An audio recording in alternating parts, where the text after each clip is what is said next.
5 minute आप इसको on नहीं है भाई। राष्ट्रीय अध्यक्ष दिया दादा आपने। मैं सबसे पहले पार्टी के राष्ट्रीय उपाध्यक्ष आदरणीय किरण नंदा जी का बहुत बहुत धन्यवाद और आभार प्रकट करना चाहता हूं कि जो हमें आपने कोलकाता में बुलाने का काम किया। ये नेताजी के साथ बहुत पुराने साथी रहे हैं। नेताजी के साथ कई बड़े महत्वपूर्ण फैसले इन्होंने साथ मिलकर के लिए हैं और जैसा पहले दिन से हम लोग कह रहे हैं और आज फिर उस बात को दोहरा रहे हैं, जब कभी यहाँ पर कोई कार्यक्रम हुआ है उसके बाद हम लोग उत्तर प्रदेश में लौटे हैं तो समाजवादी पार्टी आगे बढ़ी है और बड़ी भूमिका निभाई है समाजवादी पार्टी ने देश की राजनीति में, क्योंकि उत्तर प्रदेश देश का सबसे बड़ा प्रदेश है। न केवल प्रदेश है बल्कि भारतीय जनता पार्टी को दो बार सरकार उत्तर प्रदेश की जनता ने बनाने का मौका दिया। और अगर हम पीछे मुड़ करके अगर हम देखें तो आज भारतीय जनता पार्टी को न केवल दिल्ली की सरकार ने जो घोषणा पत्र जारी किया था, मैनिफेस्टो जारी किया था, उसका जवाब देना है, बल्कि उत्तर प्रदेश की सरकार ने 2 बार जनता को बहुत बड़े बड़े वादे किए थे।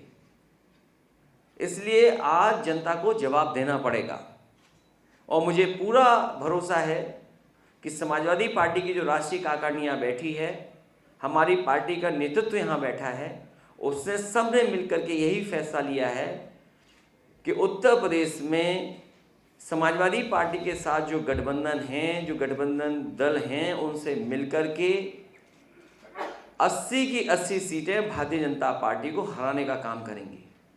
आज महंगाई चरम सीमा पर है, बेरोजगारी चरम सीमा पर है और अन्याय भी चरम सीमा पर है। हालांकि उत्तर प्रदेश के बारे में मैं ये कह सकता हूँ, दिल्ली और यूपी की सरकार होने के बाद 2-3-4 महत्वपूर्ण डिपार्टमेंट्स हैं। उदाहरण के लिए पीडब्ल्यूडी डिपार्टमेंट, अभी बजट पास हुआ, 30% पैसा खर्च किया। जो स्वास्थ्य विभाग है, हेल्थ डिपार्टमेंट है, मेडिकल एजुकेशन डिपार्टमेंट है, उसमें 40% केवल खर्च कर पाए। अभी बिजली विभाग का सबसे बड़ा संकट पैदा कर दिया। ये बीजेपी के लोग कमाल के लोग हैं, जब इन्हें वोट चाहिए होता है तो ये जनता में वादे करते हैं। कर्मचारियों को वादा किया था इन्होंने। ये जितने भी कर्मचारी आज धरना प्रदर्शन आंदोलन में हैं, इन सब से भारतीय जनता पार्टी ने चुनाव से पहले वादे किए थे कि आपकी सब मांगें मानी जाएंगी। लेकिन सरकार बनने के बाद वो मांगे नहीं मांग रहे हैं, और जब मांगे नहीं मांग रहे हैं तो अंतर्गतवा पूरा उत्तर प्रदेश में बिजली संकट पैदा है। बिजली नहीं है। क्या पुलिस पावर प्लांट चलाएगी? क्या पुलिस सब स्टेशंस को देखेगी? क्या पुलिस डिस्ट्रीब्यूशन देखेगी? पुलिस जो लॉ एंड ऑर्डर नहीं ठीक कर पा रही है, वो बिजली कैसे ठीक करेगी?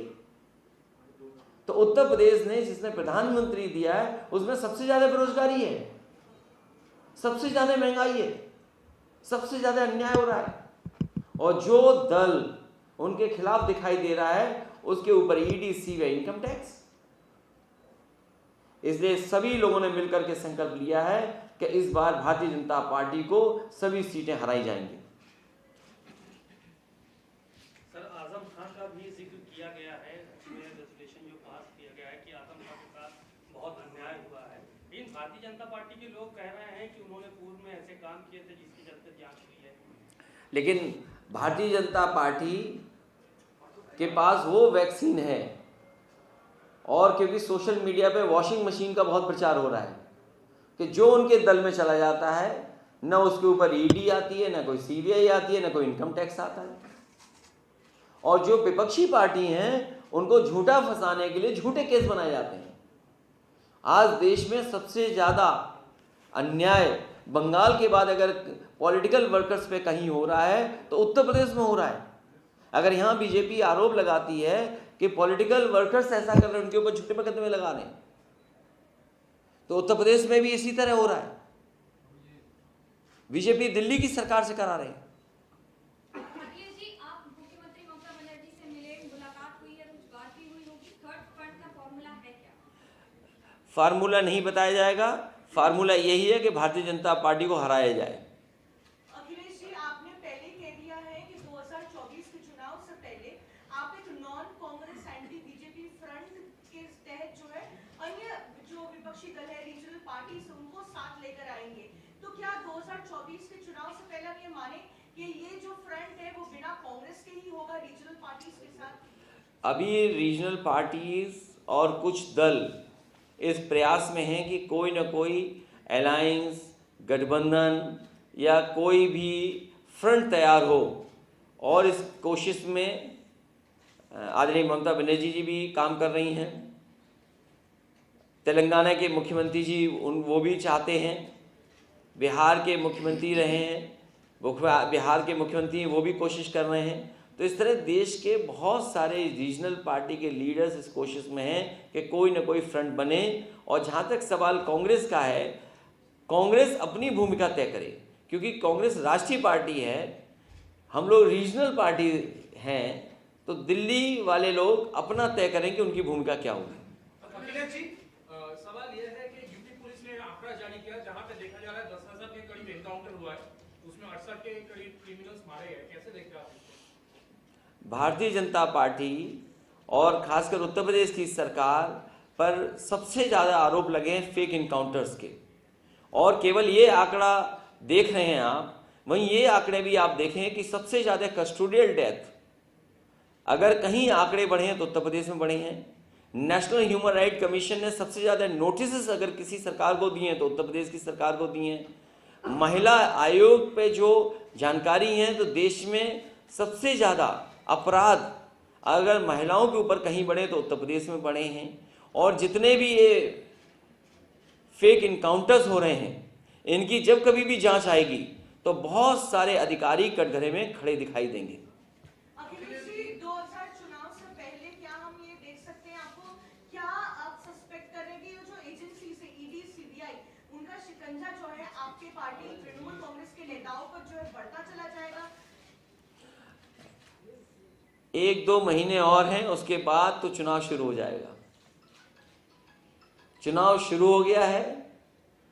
बीजेपी लाख कोशिश कर ले इस तरह की, जनता ये जानती है कि केवल पॉलिटिकल पार्टीज जो बीजेपी को हरा सकती हैं, उन्हीं के घर पर ईडी, सीबीआई, इनकम टैक्स जारी है।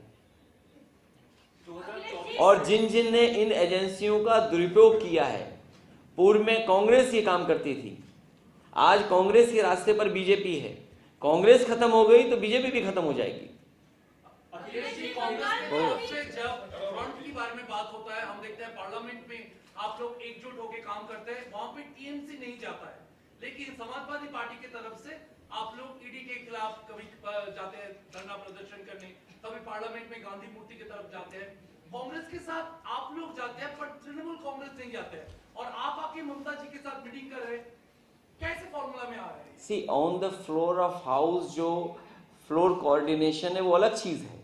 कई बार कुछ मुद्दों पर सब एक साथ आ जाते हैं, लेकिन जो जमीन की लड़ाई है वो अलग है। अखिलेश जी, 19 के इलेक्शन के समय कई मुद्दे थे, जैसे उसके बाद एनआरसी था और राम मंदिर था, या इस तरह के जो राष्ट्रीय मुद्दे हैं। इस समय आपको क्या 2024 के प्रमुख मुद्दे जो सोकॉल्ड थर्ड फ्रंट के सामने क्या क्या है? अभी सबसे बड़ा मुद्दा है कि जाति जनगणना होनी चाहिए। बीजेपी का 2014 का नारा था अच्छे दिन, और फिर बीजेपी के लोग ये नारा दे रहे हैं सबका साथ, सबका विकास और सबका विश्वास और सबका प्रयास। सबका प्रयास तभी शामिल होगा जब जाति जनगणना होगी, और इसके लिए मैं समझता हूं देश के बहुत सारे दल दक्षिण भारत से लेकर के और एक कोने से दूसरे कोने तक लोग उसके पक्ष में हैं। जाति जनगणना होनी चाहिए, उसके पक्ष में है। बिना उसके सामाजिक न्याय संभव नहीं है, और जितना भी प्राइवेटाइजेशन होगा उतना ही बाबा साहब भीमराव अम्बेडकर जी के दिए हुए अधिकारों का हनन होगा।